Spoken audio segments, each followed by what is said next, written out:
I deliver mail to cryptids. Peanut butter jars are dangerous. By 02321. At the start of my day, I got a text from my coworker Max, someone who was slowly becoming my best friend. It was a very simple message that filled me with dread. I have the best idea ever. I replied to the text to question Max about the vague message. I cared about him and knew he didn't make the best of choices when I wasn't around. My suspicions were confirmed when I arrived at work to see Max missing. My job is to deliver mail to creatures of the night. I didn't fully understand their world and the systems they lived by, so I got extremely lucky when they assigned Max as my coworker. He looked human enough, but was literally an oversized puppy. He had dog ears, a tail, and dog legs, just like his father, who I had worked with for one job before it ended in disaster. His stepsisters were the receptionists that met us in the zero rooms to hand over the mail to be delivered. They also gave us any extra information we might need pertaining to the current job. I entered the zero room, which just looked like an empty office space with a single fold-out table for the receptionist to sit behind. Aside from Max being missing, I saw that she had her face in her hands and was clearly in distress. I quickly went over to her, worried about what would cause her such grief. Normally, Max's sisters were all stern and almost cold in their personalities. They looked identical to each other, and it was nearly impossible to know how many stepsisters he had, along with all of their names. "What's going on? Is everything all right?" I asked her, as my worry spiked. She shook her head, soft brown hair brushing her shoulders. I guess she was Sal, because of how long her hair was compared to the others. "Max isn't going to be in today. You'll be working with Belazaz," she said, sounding choked up. My body felt cold. I was more concerned over my friend not answering my text than working with the creature that ate my arm. My job had replaced the chopped-off arm with one that looked normal and worked well enough. Belazaz hadn't interacted much with me since that happened, even though we both now worked delivering mail. "Is he all right?" I asked, my voice shaking. 1,000 horrible outcomes ran through my mind when my coworker for the day kicked open a door at the far side of the room. I ignored her and waited until Sal could gather herself enough to look up at me with tears in her eyes. At first, she couldn't even speak. He got his head stuck in a peanut butter jar. I can't believe I'm related to someone so stupid." I now understood why she looked so distraught. If my older brother was dumb enough to do something like that, I would question my bloodline. Belazaz stopped in front of the desk, leaned over it, and placed an arm down, clearly trying to flirt with the emotionally wrecked receptionist. Belazaz was tall and thin, with a flat chest. Aside from a perfect face and long white hair that warmed into red, she didn't have much to work with, attraction-wise. But she still tried every chance she got. "It's a shame seeing a pretty thing like you cry. I can cheer you up. Or give you something else to cry about if you're into that kind of thing." Belazaz raised an eyebrow, and Sal looked at her in disgust. I kicked her leg out from under her, so she slammed into the table, nearly taking it with her as she collapsed to the ground. We both proceeded to ignore her cries of pain. "This should be a simple job. Belazaz is strong and knows the way, so hopefully you won't get into too much trouble," Sal commented as she handed me a box I quickly tucked under my arm. We went through the job in a few minutes. We would be going into the maze. The area changed constantly. The first time I went inside, it looked like an endless version of the zero rooms. The second time, it was a cornfield. This time, it would be what Sal described as a cliché run-down abandoned mental hospital. The package that needed to be delivered was just a lightweight and small cardboard box. I started feeling fairly nervous doing a job without Max. I looked at my temporary partner, trying to figure out my emotions.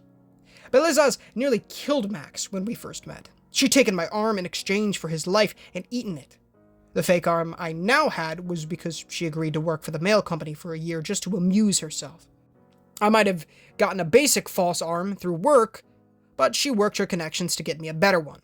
Aside from some shoulder pain and not being able to feel temperature, it functioned like a regular arm. Honestly, I had reasons to dislike her and ask for a different partner. But instead, I decided to forgive her for some unknown reason. "Come on, let's get started. Leave poor Sal alone." She thankfully listened, and we went towards the door on the far side of the room. My hand shook when I reached out for the handle, not wanting to see what waited on the other side. Belazaz didn't want to wait. She shoved us both through the door and into a dark, musty-smelling hallway. I noticed she wasn't wearing her work uniform, but had a patch of our company's logo pinned on her sleeve. The uniforms protected us from minor damage a creature might throw our way while in the field. It had already saved me a few times, and the only reason why Rufus had lost a leg was because he rolled his pant legs up to let his dog legs move around better. The door clicked shut behind us, letting us know there would be no turning back now. The entire building had seemingly turned to ruins long ago. The paint on the walls was flaking and cracked off in places. Some black mystery stains along the floor looked as if something wet had been dragged down the hallway at some point. Somewhere a breeze came through an open window and caused a broken hanging light to sway slightly. At least I was with someone pretty powerful in a creepy place like this. "You need to get the box to the basement. The elevators work most days, but if they don't, the stairs should be alright. Just don't talk to any of the things roaming the hallways and don't let them grab you," my temporary partner said, and slapped my back so hard it knocked the wind from my lungs for a second. "Why are you talking like you're not coming with me?" I demanded after I recovered. Belazaz looked down. A dreadful smile plastered across her face. The tips of her hair had already started shifting to flames, and her attention got pulled elsewhere. A form appeared down the hall, and it kept staring at us. It was a dark shape made of faces twisting into each other. I suppressed a scream at the sight of it, but she appeared delighted. Her body changed to look much like how she looked when we first met. Her skin became dark and cracked, and her head disappeared in flames. "I never get to mess around in places like this." "I never get to mess around in places like this." She cackled and charged forward, leaving smoldering spots where her feet touched the floor.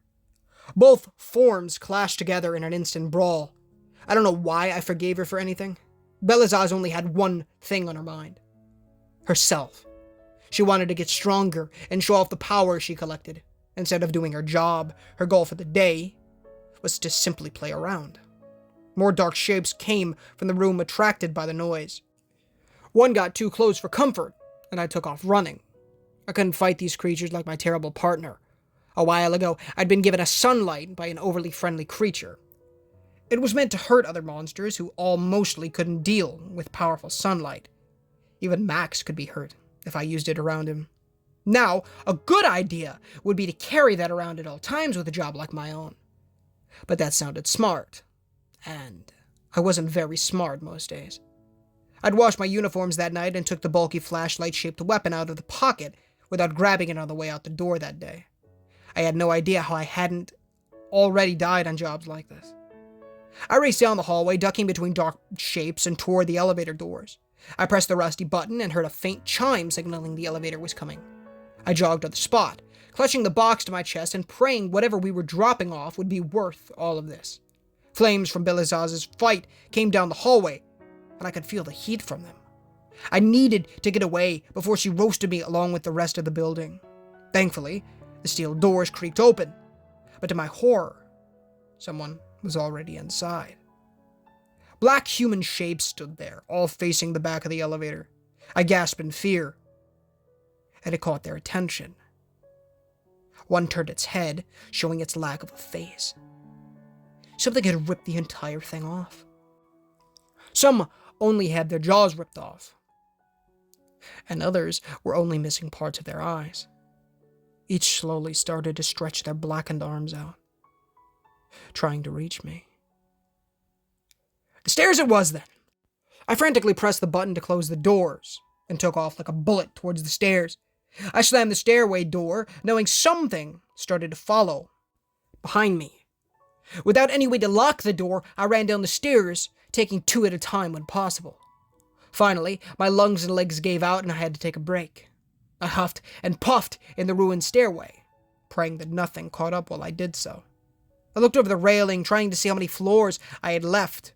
The stairs twisted downwards, into the darkness, appearing to go on forever. The sight of the end of the stairs made me a little dizzy, leaning against the cold cement wall. I wondered if this job was really worth it. Max's smiling face came to mind, and I decided it was. I might be killed on one of these jobs, in a ridiculously terrifying way. But at least I got to meet him. After I recovered, I went down the stairs a bit slower than before. I passed each floor without really feeling as if I had made any progress. A muted sound came from above, causing me to look up. I squinted and I thought I could see eyes shining back in the pitch darkness. I heard the sound again, this time a bit louder, and I could just barely make out a hint of a song echoing through the stairway. I moved my feet against the cold ground, getting ready to run. The blackness above my head started to come down closer, as if it had all become a liquid, ready to drip down and consume everything below. I needed to run. No matter how hard I pressed myself, that song and the sound of moving water got ever closer. I didn't dare look up, fearing what I might see. I knew I had no chance of reaching the bottom before the creature in the stairs caught up. I tried every door I passed, just hoping one might open. Dark tendrils started to catch up, and yet I still refused to look at the source. Each rusted handle rattled, staying locked and mocking my growing fear. Just before my emotions spilled over, a door opened and I ran into a well-lit hallway. I kept running, passing by a lively-looking nurse next to a cart, causing me to question my sanity. She called after me, telling me to stop. I refused to listen. For a moment, the place looked like a normal hospital. Then, what lurked in the stairway came flooding inside. The darkness poured in, the thick liquid reaching out and corrupting everything it touched. The building rotted away as the darkness washed over every inch of the place behind me. The nurse turned into black sludge, making me run ever faster. My body couldn't keep up with this pace. I needed to find a way out, or I was going to rot away like everything else inside this place. Something very unexpected happened. My partner, who had abandoned me to do her own thing, appeared before me without either of us expecting it. The moment right before the darkness caught up to me, she came crashing through the ceiling. Her body slammed down so hard into the floor that it crumbled away, catching me in the fall. My stomach leapt into my throat as I fell, and Belazar screamed out a cackle of a laugh as she blasted through the floor under us before we crashed into it. She wasn't even aware I was next to her for a second. I shouted at her to do something other than fight, causing her to finally notice me. With a wide smile on her face, she twisted her body towards the oncoming floor, and her hair started to glow. My uniform protected me from the heat when she unleashed a blast of flames so powerful, it tore through countless floors below. The darkness screamed behind us, and it shot forward to twist around her. I got caught up in their fight, and let out a scream as we fell downwards while black tendrils wrapped themselves around us. The darkness overtook my sight for a while. I felt as if I hit the ground, which caused my body to scream in pain just as another blast of heat tore through the blackness that surrounded my vision. I found myself sitting up, having nearly crushed the box we were meant to deliver, while Belazar stood by my side, her entire head and hair flaming. The corruption of the mental hospital slowly backed off. With another gleeful laugh, she charged at it, not wanting her fun to be over. She left me behind yet again while she chased after our main threat. I sat in the new hallway, stunned over how the last few seconds had played out. My face felt as if it had gotten a sunburn from being so close to Belazar's, but I somehow managed to avoid any other injuries. Standing back up, I started to try and figure out where we had ended up. At least this area looked nicer and cleaner than the rest. I walked down a white hallway filled with an endless line of doors, my nerves fried and expecting something to jump out at any moment. Further down the hallway, a dark shape flickered. I pressed on, thinking I may be lucky to just walk by it. I almost passed it without looking down when a soft voice made me stop. My bear, do you know where it is? A whisper came from behind. Against my better judgment, I looked over my shoulder. The one that spoke asked the question again as they ran their hands along the floor. Long dark hair covered their face, and the rest of their body looked as if it might crack if anything touched it. Another smaller, darker shape was nearby. I could have just kept going, and yet I walked over to the black bear plush and picked it up. Carefully, I got down low in front of the figure and handed the plush over. Thin, small fingers tightened over the fur, expecting it to be taken away. When the toy was safely in their grasp, I thought I saw a hint of a smile on their face, and they faded away. A clicking sound came from down the hallway, and a door appeared at the end of it. My heart started to beat quickly when I thought that it might either be a way out, or the place I needed to deliver the box to. I took one step forward and spotted more nearly transparent shapes looking over at me. They didn't feel like they were a threat, but I still didn't want to get near them. Each careful step brought me closer to the end of the hallway and what I thought was my way out. Every time my foot landed on the tile floor, something else took a step closer. I clutched the box tighter, breathing as quietly as possible, trying not to make a single sound. I had a chance of making it to the door without any issue if I was just careful. Someone started to cry behind me. Again, against my better judgment, I looked over. I felt torn.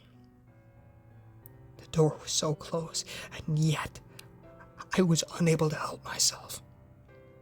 I took a few steps back to the dark and faded shape that was quietly crying to themselves. "Can I help you with something?" I asked in a low voice and got down to my knees. The figure appeared startled, even though they were missing their face. They looked around, trying to see if I was talking to them. When they realized someone paid them some attention, they raised their hands up to rub their missing eyes. "Can you listen for a while?" they asked in a voice ruined from tears. I nodded, knowing I didn't really have a time limit on the job. The voice started out slow, telling me about their early life of living in a small farmhouse and of hearing the voice of their deceased mother. Without a way to keep track of the time, I patiently sat and let them tell me their life story, how they ended up in the hospital and how they died there due to neglect.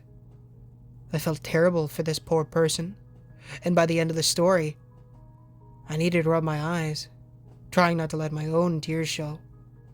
Having another person care about their death somehow calmed them.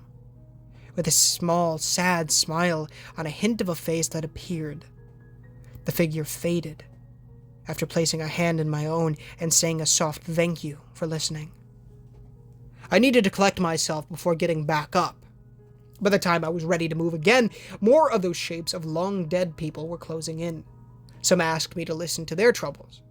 Others begged me to find things for them. Some wanted important possessions like rings or toys, and others were looking for family members or partners. I wanted to help them all. I truly did. But they came in such large numbers I became swarmed with them, their dark thoughts and past regrets filling the hallway like a dark sea I couldn't escape from. Just as I thought I was going to be pulled into all their past misery, a hand reached over and dragged me away. When I woke up, I sat up coughing, trying to shake off all those dark feelings. A man stood over me, looking down from under large glasses that reflected light from the monitors that lined the entire wall. The room was dark, otherwise, making it hard to see where he had taken me to. I froze, feeling tense, and wishing I had some sort of weapon just in case this man wanted to try something. "Is that for me?" he asked, pointing to the box I needed to deliver. Are you..." I paused to read the label on the box. "Dr. Wick?" I asked, slowly, even as I could see a name tag on his lab coat. He didn't bother answering. He just reached out for the box. I handed it over and got the paper for him to sign to show the delivery had been finished. He didn't see the slip of paper and tore into the box. In seconds, all of his attention went to whatever was inside. What I had nearly died for. 4 other arms slipped from under his coat, and within seconds, he nearly had a small model of some sort of complex robot together before I cleared my throat and waved the delivery paper in his face. He jumped, his glasses slipping down his face. "Oh, right. I just got excited. This Gundam just got released, and it's nearly impossible to get them down here." Now that my eyes adjusted to the darkness, I noticed some shelves filled with more of those toys in the room. I held back a groan, hating the fact my life was worth a few minutes of entertainment, just so this man could put together a collector's item. After I saw his face, I could have sworn he looked familiar. I brushed that aside to ask a more pressing question. "I don't have to walk through this entire place to get back out, do I?" I asked him, fearing the worst. "Oh no, I'll make a doorway out. You're that human, right? The one who's missing their arm?" He questioned when we walked toward the closed door. "Yes," I said, confused on why he would care.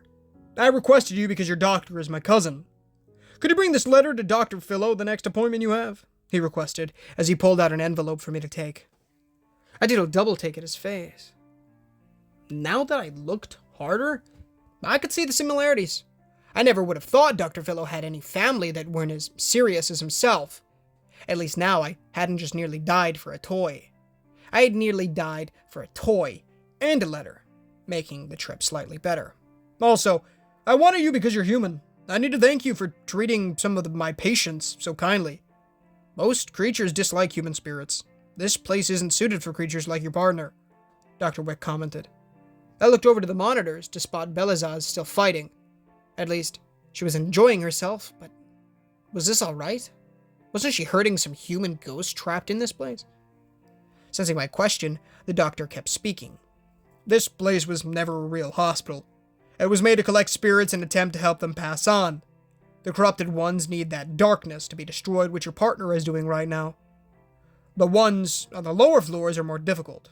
Very few supernatural creatures can deal with them. My job is to listen to them to help them pass on. But it does become taxing on the mind after a while.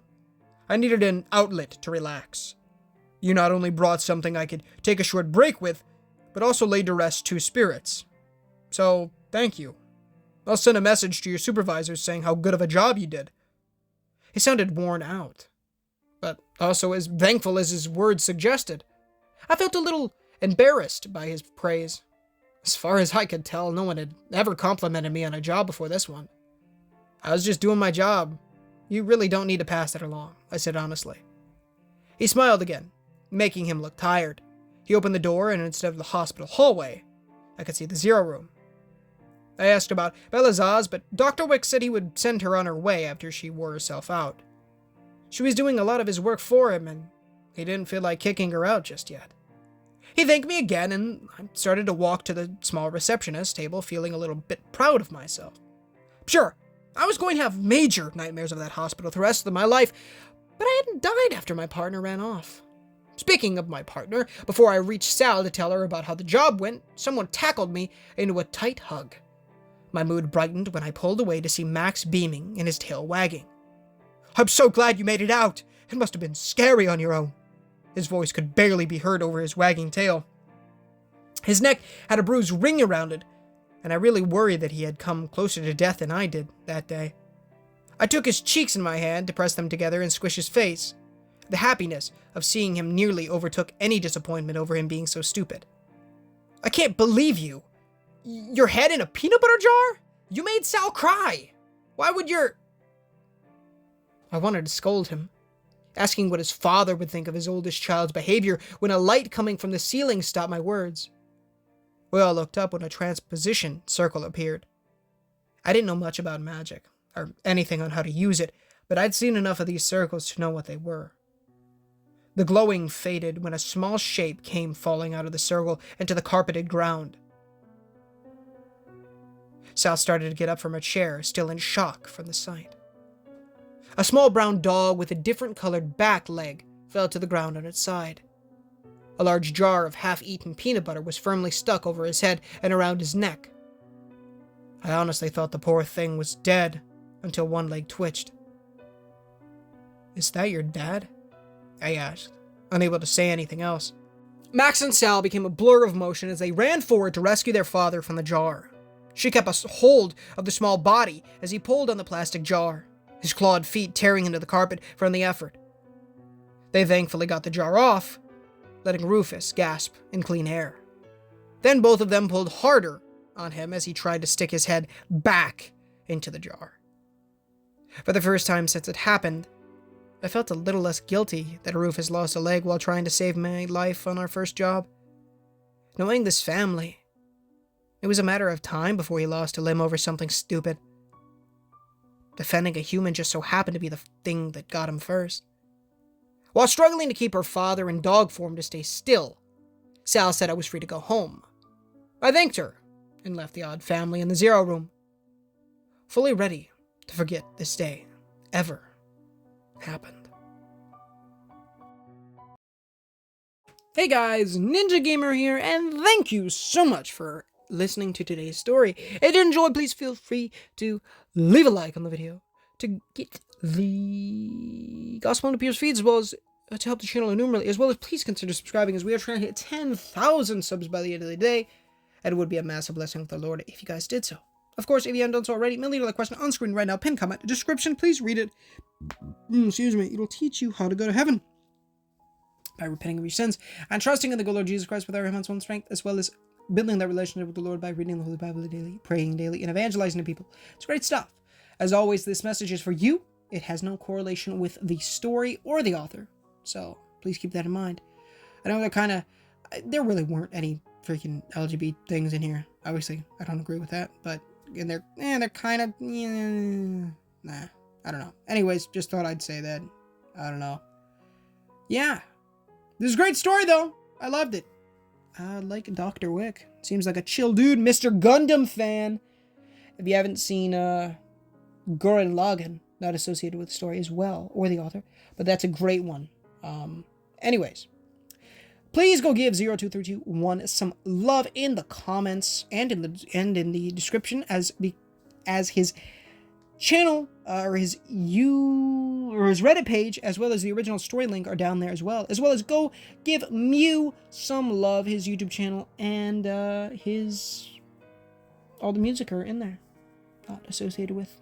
Nothing I say is associated with this story, unless I specifically say so for future things or the author. As well as go give my brothers some love. Their YouTube channel, Tamac Plush Videos, is in the description, and they do plush videos, obviously. If you're interested in that, please go check it out. It would be much, much, much appreciative. And I make quite a few cameos over there. So if you are interested in seeing me in something other than horror stories or gaming, go check that out. I mean, much appreciative of that, as well as any sound effects that are in these videos. They're down there as well. When there are some. They're not in this one, but yeah. Great story. Very good. Alright, y'all. I love you. Thanks for watching. And as always, y'all, this is Ninja Gamer. Actually, real quick. So basically, PS Plus, apparently there are 10 games leaving PS Plus. And I didn't talk about it yesterday because it was getting kind of late and the story was 50 minutes long. This one's only half an hour, so it's a little bit different. But I'm going to talk about it really fast. There are 10 games leaving PS Plus. And I want to kind of try and do as many of those as possible. So if you guys are interested in trophy hunting or just gaming in general, we're going to be doing quite a few of those games. The big one is Resident Evil 7, as well as Tekken 7, Resident Evil 7 Biohazard. So if you guys are interested in those, yeah, come check that out. As well as Spider-Man 2, we've been doing that a little bit. That one's not leaving PS Plus. It's not even on there, but I've been doing that one. So come say hi. We finished the main story last night. Great game. Truly a great game. And yeah, it was awesome. So can't wait for the third one in 2028. Apparently is when that sucker's coming out. Anyways, neither here nor there, I suppose. But I love you guys. Thank you so much for watching. And until next time. Also, I want to give you guys... thank you guys so much for the support recently, and thank you, Lord, for it as well. You guys have been crazy with it, so thank you guys, and thank you, Lord. It's been amazing. I couldn't do this without you. All of you. I can do it without y'all. Can do it without you, Lord. So thank you guys so much, and thank you, Lord. It's amazing. Thank you so much. But until next time, guys, this is Ninja Gamer, signing off.